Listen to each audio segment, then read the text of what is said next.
Welcome back to the podcast, everybody. I know it's probably been a while, but as you all know, usually I always have a REM pod and my Ovilus running for in case any of my dogs' spirits want to come through and they're too sensitive on things. But in this video, we will be talking about, like I promised, everything that happened at Waverly Hills over the weekend and be giving kind of a brief history for those that are new to the paranormal world or kind of skeptic on everything else with it. So over the weekend, Friday, we went to Louisville, Kentucky, and visited Waverly Hills Sanatorium. It was kind of a public investigation, so there was more than just me there this time. But next year, I'm going to try to get the private full night to myself with a couple other people to come join in and help debunk things and get things going. But first, we're going to try to talk about some of the history that goes on or went on there at Waverly. I will say I did take a couple different EVP recordings, but they're not going to be I'm not going to say that they're very, very trustworthy because of the simple fact of we had other people there going. So I know when I got there, it all started.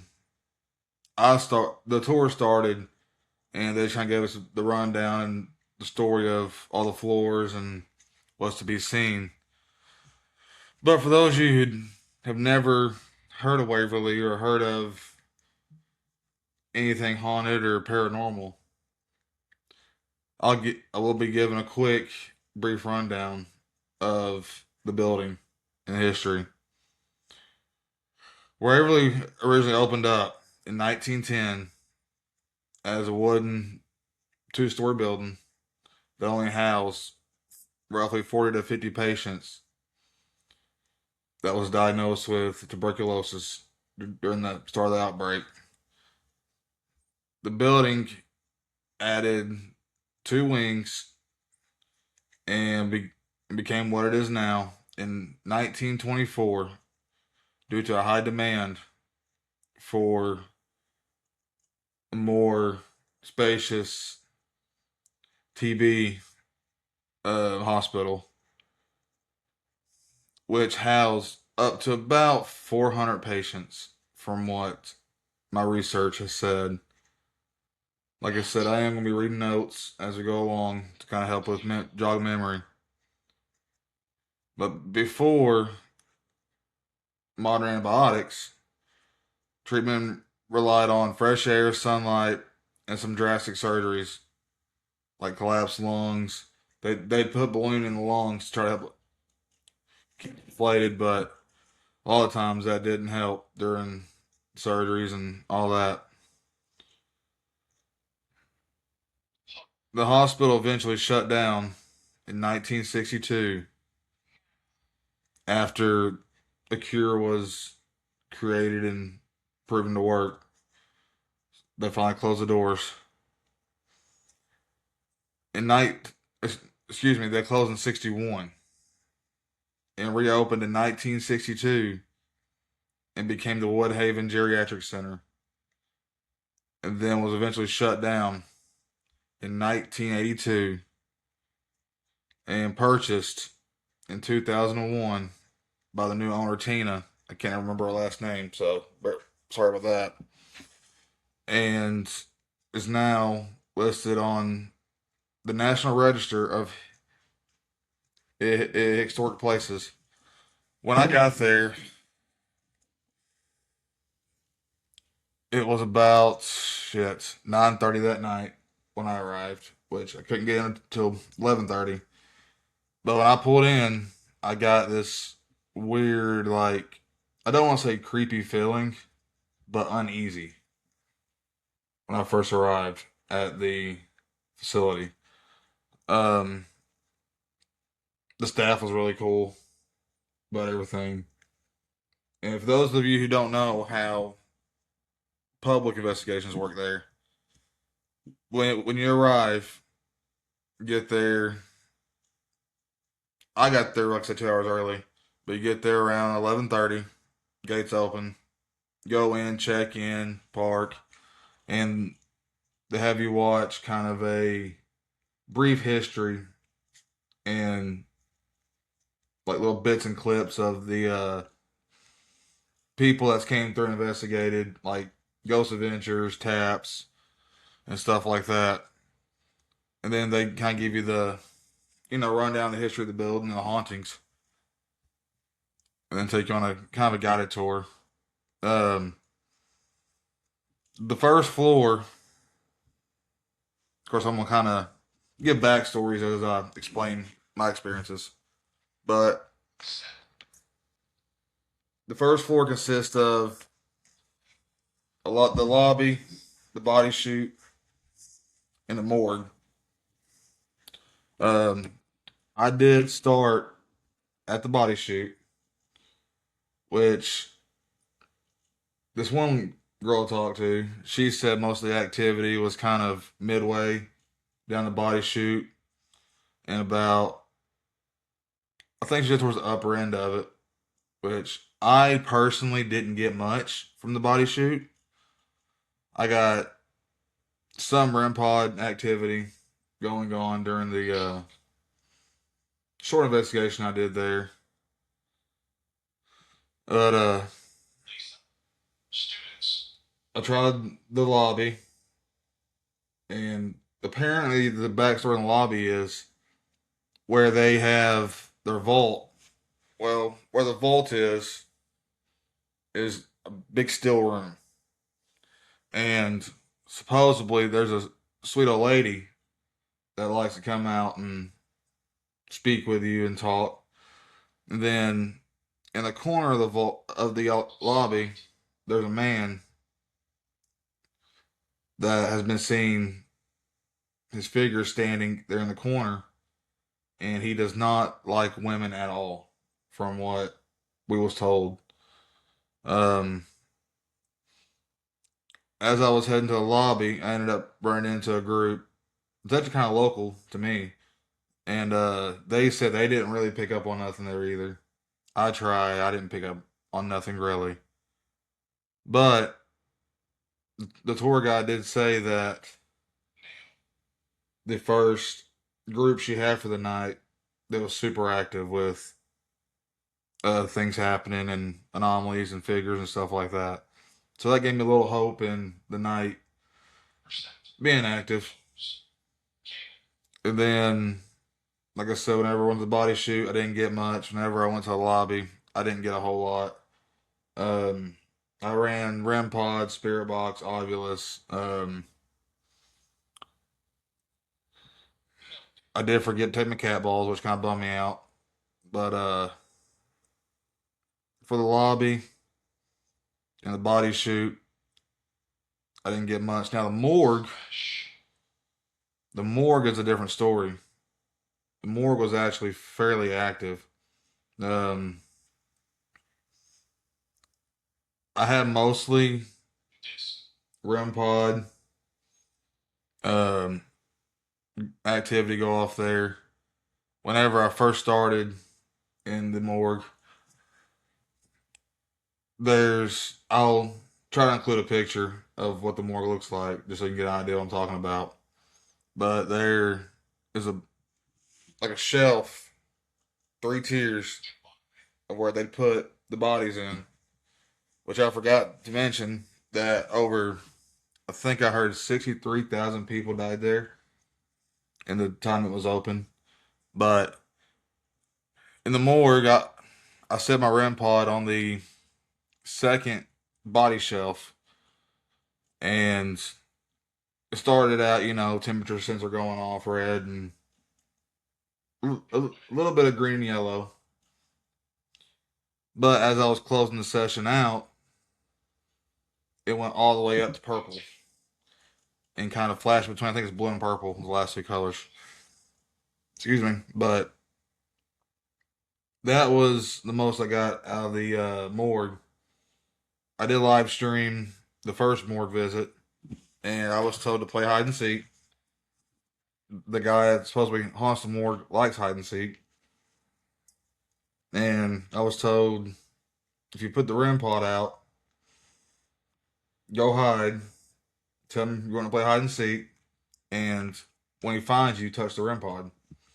Well, this is when the REM pod went to like blue and purple, yellow and blue. I can't remember the color pattern exactly off the top of my head. But it maxed the REM pod out right after I went and played hide and seek, and it never went off. So I came back and it immediately spiked up to purple. Um, are you want me to show them? Can you show them back there? Make the REM pod go off. Like I said, I got the REM pod going, my ovilus glowing to kind of help get the doll's reaction of everything I experienced. So, kind of bear with me on that. If I say something that's off track, it's pertaining to the ovilus. But no, the morgue, it felt creepy. It felt really creepy.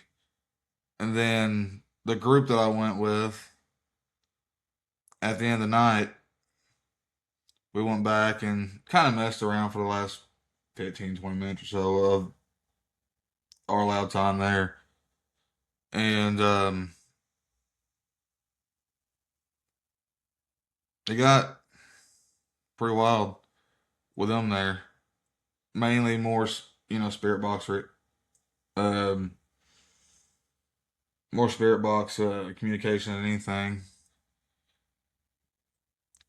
I did end up laying in the bottom shelf, which is pretty cool. When I was laying there, kind of got a feeling of like someone just took a big heated blanket and just put over me while I was laying there, and it was insane. The feeling of that place. Um, then when I went to the second floor, there the tour guide stopped at one room. I can't remember the exact room number, but it housed. Well, I say it housed. That there was. It's known as the sisters' room, and the story behind the sisters, which I got it pulled up here, just so I don't lie to you. I believe their names was Lois, Lois and Audrey Higgs. Yeah, Lois and Audrey Higgs. Um, Audrey made it out. She got better and lived up until November, I think, in 1996, from what I looked up. But Lois, or Louise, however they said her name, she came to Waverly at the age of 27 to be treated for TB, tuberculosis. She and her sister both shared a room, a small room only held two beds. Like I said, Audrey, she made it out. She got better. And Lois, however, she ended up being able to leave for a weekend, which I don't know if she was better or showing improvement or what. But when she left for that weekend, she got pregnant, carried the baby full term. Shortly after she had the baby, they took the baby, gave it back to the father, and then she eventually passed at the age of 28.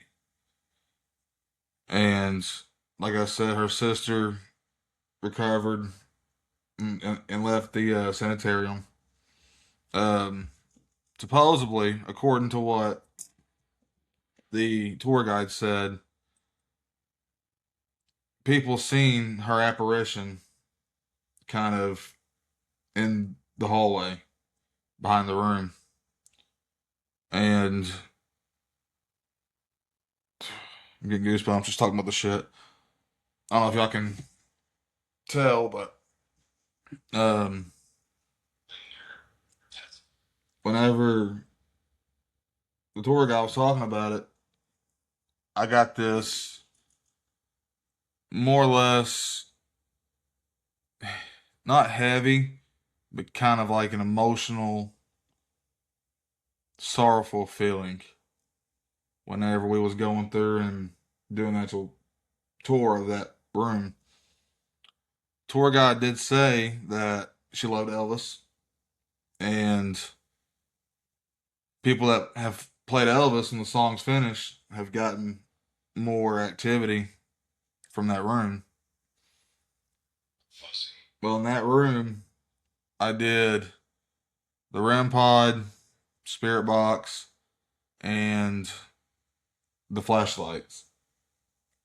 I only used one flashlight. Um, Whenever the song finished, of course, everything was kind of peaceful up until this point. But once the song finished, I asked if it liked the song. I think I chose Suspicious Minds by Elvis. And the flashlight very lightly turned on. It's like a very light tap. But as I kept talking about Elvis, it got brighter and brighter as the conversation went on. But besides that, I didn't get much. Now, I didn't really do much EVP sessions because of the simple fact of there being other people there, and I didn't want it to contaminate or bleed through on the EVPs. So I try to do EVPs whenever nobody was around. And for those of you who don't know what EVP means, it's an electronic voice phenomenon to where if I was asked a question, I'd give it about 10, 15 seconds, 20 max of quiet space to where if somebody wants to come through and say something to the mics, it'll pick it up. And I personally never had much luck with EVPs in the past, but I do plan on using them more and getting more evidence with EVPs, which, like I said, I had a complete blast that night there, and I'm definitely going to end up going back. Then I went to the second floor, which, for those of you who know much about the second floor, it's known for a little boy named Timmy who likes playing with little bouncy balls or beach balls or whatever. Like he'll play with you. And then there was a homeless man that lived there. I can't remember how long they said, but in one of the online interviews I seen, the owner Tina was talking about the the what excuse me, I'm trying to remember exactly what was said so I don't lie to you about anything on here. But the owner Tina, when she bought the property, was told that from a previous security guard that the homeless man and his dog was found dead in the elevator chute. And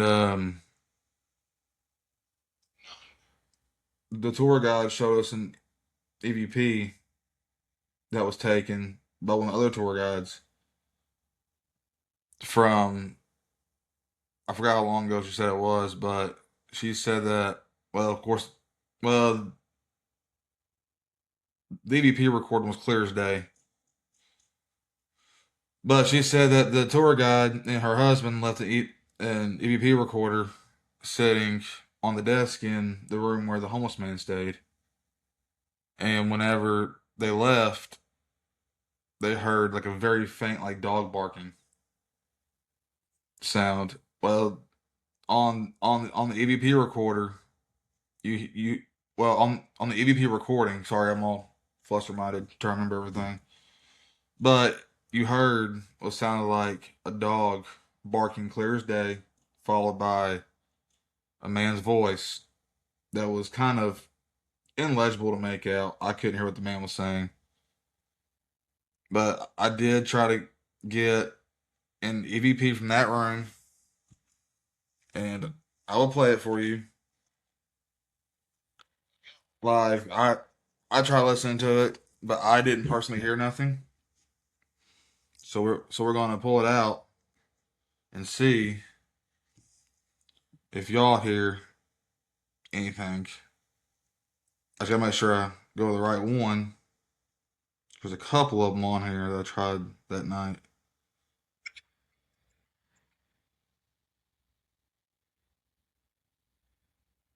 I think this one's it.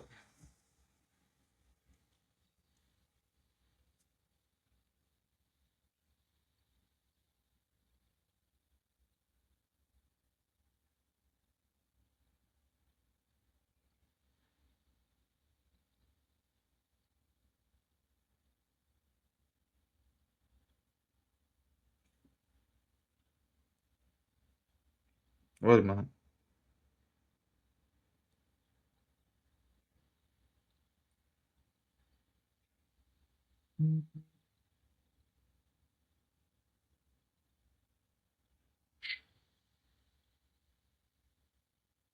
There's only a couple like little barks.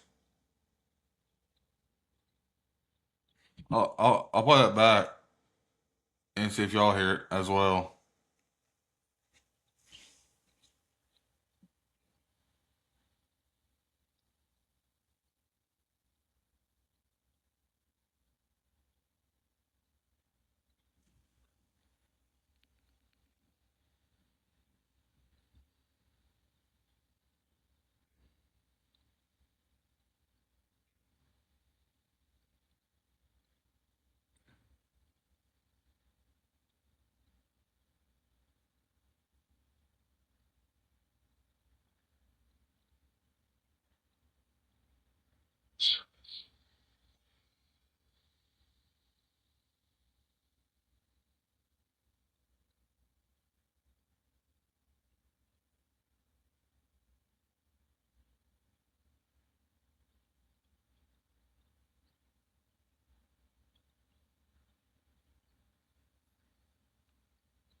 This is a 3 minute clip, so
yeah.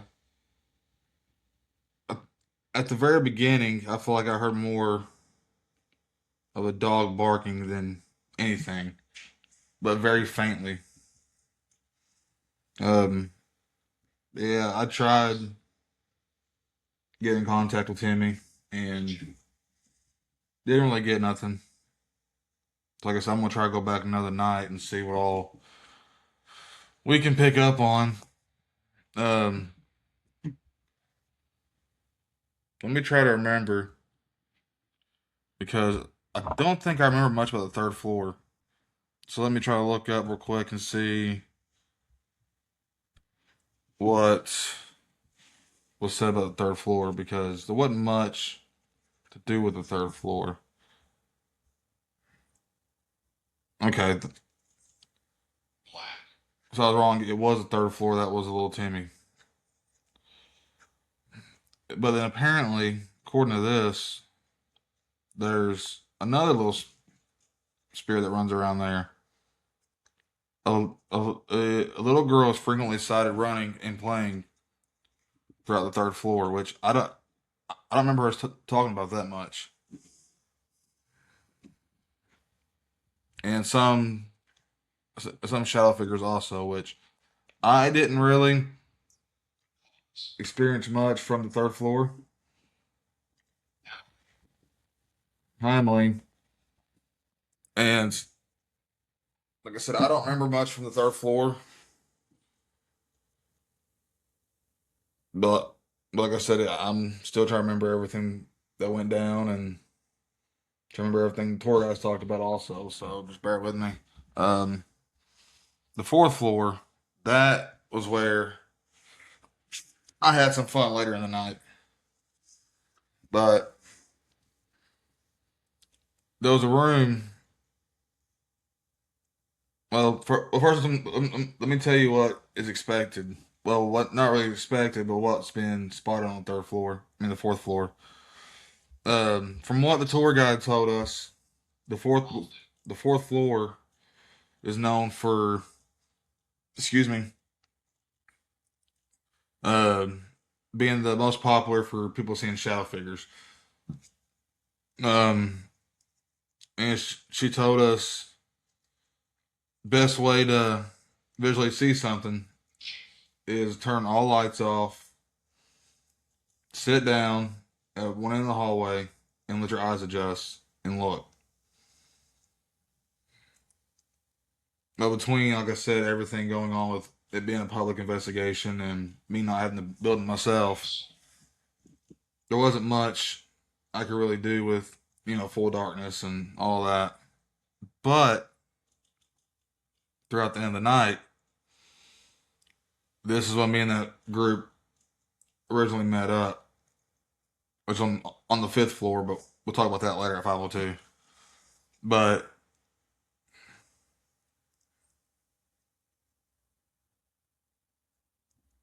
whenever I was talking to another guy from that group, his wife was also there, and she said that he saw something that the last time that was there that scared him so bad that they didn't talk for a day after that, and she was really worried about him. But um, but yeah, that fourth floor is known for having three different types of shadow figures. Of course, shadow people, figures, shadows popping up on the walls, and people are reportedly seeing the creeper. And there was another one. I can't remember what exactly tour guy called it. But whenever we investigated it by ourselves, just me and that group, the guy in the group told me that he remember last time one of the tour guys talking about if you drop all your stuff in one spot and start walking toward the end of the hallway, you'll mess with. Remember how he said it. It's a lot more clear visual in person, which was really creepy and wicked. But it's almost like a shadow figure is following you. And then when you turn around and slowly start walking back, you'll see stuff out of your peripherals. And the first time he did that when they first went, a few weekends back ago, I think they said. Um,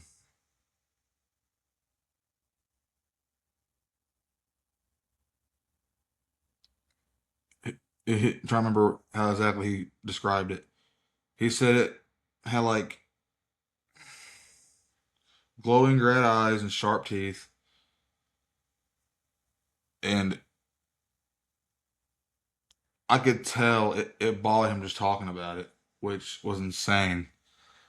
I never, met somebody so bothered to talk about something ever. And whenever I tried it, they said it looked like I was kind of swaying back and forth, but I wasn't facing straight out. I was facing kind of against one of the walls. And I never turned to face one of the walls while I was walking down there. And then on the way back, I seen something that looked, of course, everybody was sitting down. And I seen something that was about 7, 8 foot tall. A figure standing behind everybody. And then the third time I did it, well, excuse me, second time I did it, it looked like I seen a figure right in front of the doorway where everybody was standing, just kind of poke out and disappear. Then the third time I made the walk, of course, we all kind of take turns doing it just to experiment with shit, which is the whole story with investigation is experimenting with things and trying to find any kind of evidence or anything pop up. Well, the last time I did it, I seen what looked like a figure kind of poke its head out of the doorway with like this much of his chest showing, just kind of popping out, then pop back in. And that in itself was just like, what the fuck, dude? Because I even walked in that room just to see if anything was there. Nothing was there. And then later that night, I decided to use my green dot laser, my green dot grid laser, and the other guy that was filming for them had an actual infrared camera,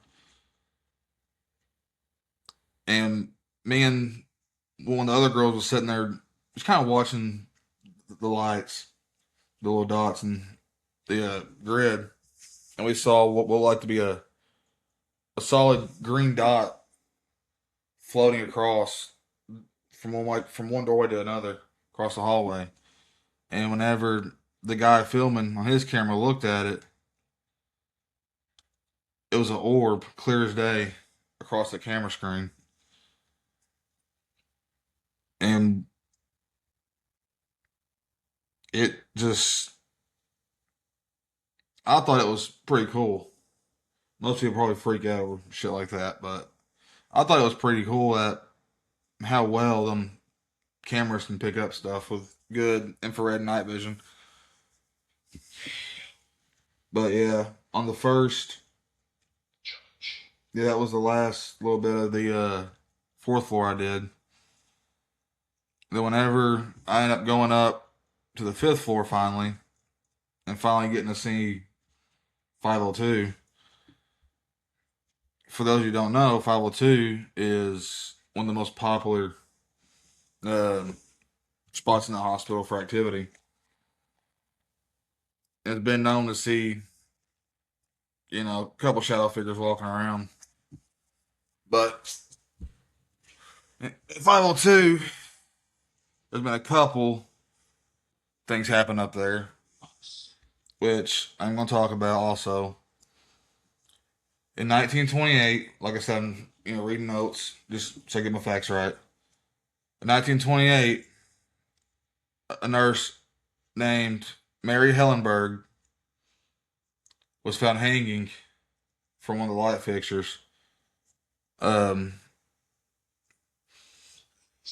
Apparently, according to the story, she wasn't married and ended up pregnant by one of the doctors. Well, from what else I've heard, she didn't hang herself while she was pregnant. She waited until after.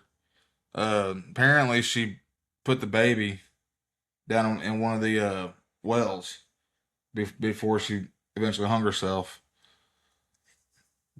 Which I tried getting in contact with her, and I wish I would have had a Polaroid camera of some sort. Which next time I got, I'm gonna be more prepared with photography and stuff like that. But I did pick up some SLS stuff, which can easily be debunked as it picking up the doorways or stuff like that. But you'll see in the YouTube channel that visual and video. And there was one, of course, lights was out. I had my green dot laser, dead bell, and what else did I have? My REM pod and spirit box running. And the SLS kept picking up on one of the chairs. Like, keep in mind, it's dark as hell. And where I was sitting, there wasn't no light hitting that chair, so I don't know if the SLS just picked up on the shape of the chair or what, but and then one of the doorways it picked up on, I think the room number is 504. It shows a figure kind of standing about 8 foot tall there in the doorway, also, which we can debunk later on the comments on YouTube. But the second nurse that supposedly haunts 502, apparently she jumped off the top of the building and landed on the 502, uh, the patio just right outside 502. And she has been rumored to um, show up and get get a little active also. Like I said, I'm just kind of reading off research too that I've recently looked up on it and kind of keeping some notes going. And then later on, I went back to 502 to see if I could, pick up on anything else. And in the midst of all that, I didn't have, no equipment running. I had my camera on, but couldn't really pick up much of anything besides just me talking. But I walked in one of the rooms. Of course, it'd be towards your right after you walk through the doorway from the staircase going up. And I went to set my bags down, and out of the corner of my eye, excuse me, I seen, well, like a shadow figure or a shadow of some sort walk behind, just kind of like run behind me. And that was just creepy in itself. And I was like, what the fuck was that, dude? And besides that, I didn't really get nothing else from 502, which I'm also a firm believer in, your first time there, you're not really gonna get or notice much. But the more and more you go back, and the building gets a feel for you, you'll pick up and notice more as time goes on. Um, However, being that group also, well, before I saw that part of the story, I did try to catch her in EVP from the doorway at 502, which I will play that one also. Make sure I hit the right one. This one out? No, it'd be the previous one, I think. Yeah. So here's a recording from 502.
Yeah, me personally, I don't think I heard anything from that.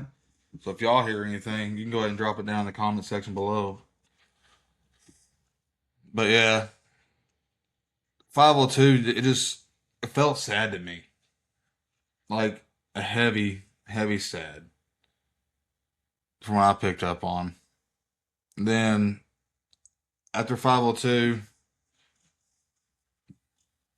I went, I met that other group down on the fourth floor. Then we did, all that. Um, then we ended up going to the OR also, which it felt to me un kind of unsteady and more like something was irritated and sad. From what the tour guide told us, that activity they've gotten from that room on the previous tour, the door slammed shut,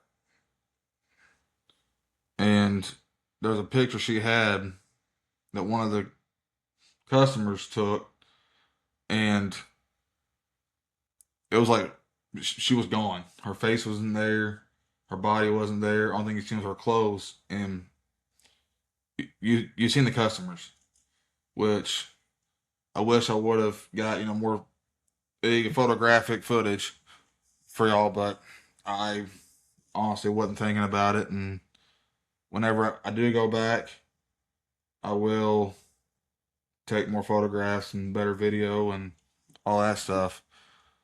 But whenever we investigated the OR, we ended up using necrometer and using the true false feature on the Oculus. And we asked a lot of, standard basic questions like who's here, can give us a name, and yada, yada, yada. And what happened, well, I will show y'all the footage from, the recording from that log that night. And we'll go from there. But let me pull it up real quick. I'm very unprepared, as you can tell. This should have been out last night, but I'm behind. It was a busy night last night. So I will show you all the entire necrometer log from last night. I think we ended up talking to, excuse me, hiccups, a lady named Doris, that whenever we asked on the Oculus true false if she was a patient, she said false. But when we said nurse, it was a quick true. And apparently, according to the Oculus and all of that, she died of a heart attack in the 40s. And when we asked if she was in the OR when she died, it came back clear as day. Yes, on the true false, which is happy to be true, but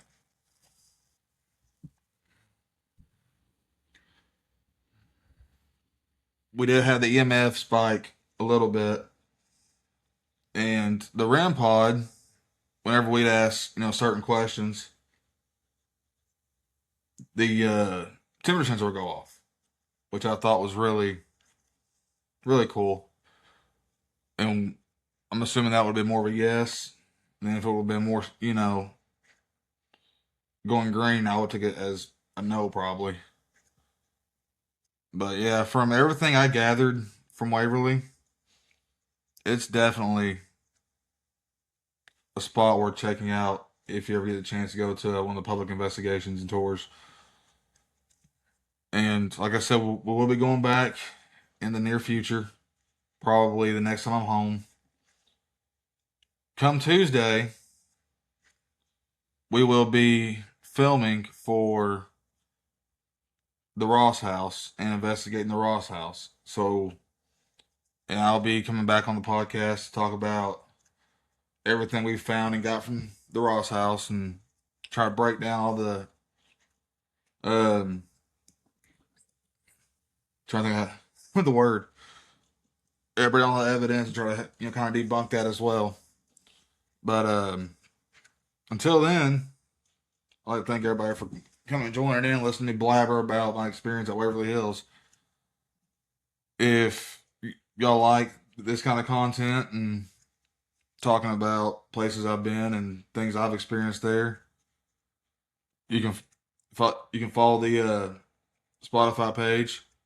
I did start a Patreon, 3 levels, to kind of help fund equipment in these investigations. So if y'all like to go follow the Patreon page, it's also under GH Paranormal. I would muchly greatly appreciate it.